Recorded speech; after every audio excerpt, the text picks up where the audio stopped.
In the last video, we installed Git and created our first commit. Let's go through that process again. We initialize Git, we add a file to the staging area. You can use a period for all files, or you can be explicit, and then you commit it and give it a message of, in this case, first commit, or anything descriptive of what change you just made.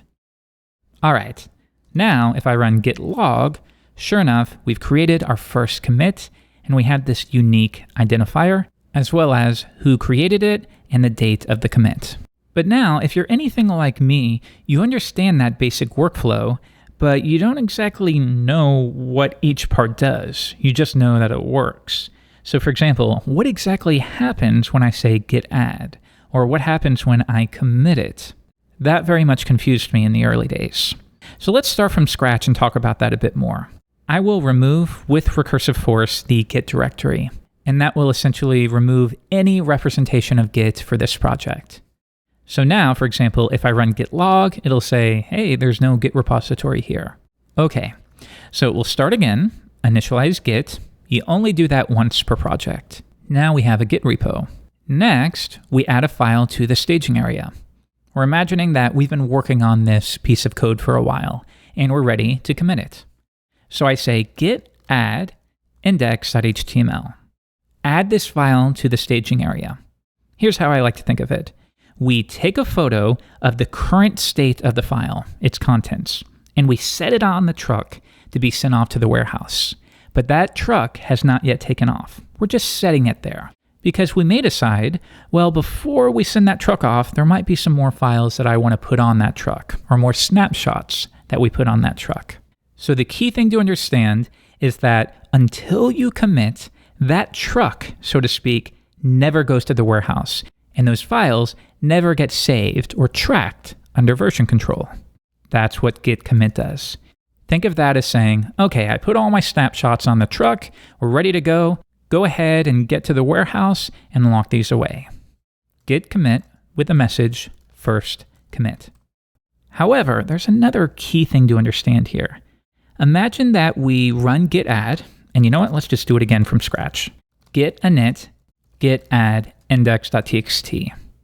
Okay, so we've added it to the staging area, and if I run git status, sure enough, it's represented there. Now, what if before the truck takes off, we change the contents of that file? Let me show you. Let's open this up in Sublime, in my case, and let's just say hello world 2. Some change to the code base. So if I close that out and I run git status, it's going to show something different now. 2 different references here. So you have the snapshot a while ago when you first added it to the staging area, and in that case, the snapshot just says hello world, right? But we haven't committed things yet, and you've changed the contents of the file.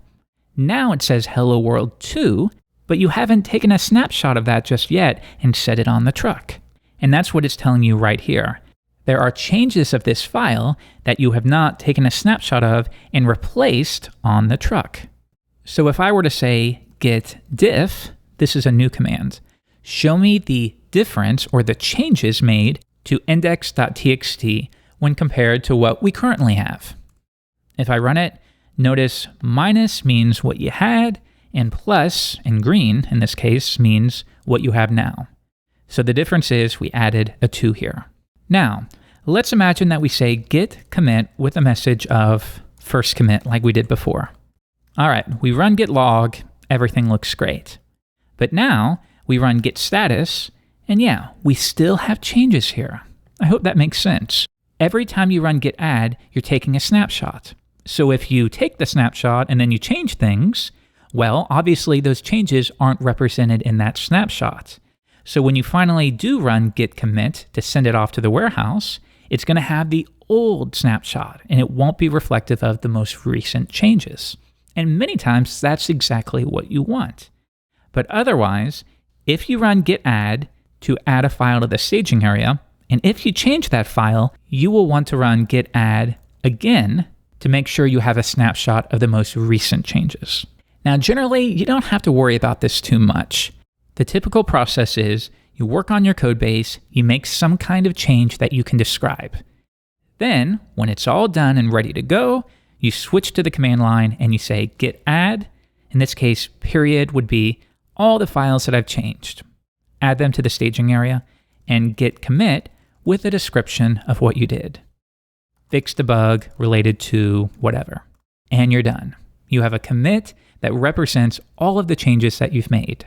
Now, eventually, I'll show you how to use a service like GitHub to push up your changes so that they can be reviewed by others.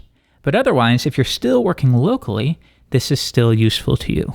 Now, no matter what, if you ever need to reset or revert your code base to how it appeared, if I run git log, at this point in its life cycle, you now have a way to do that.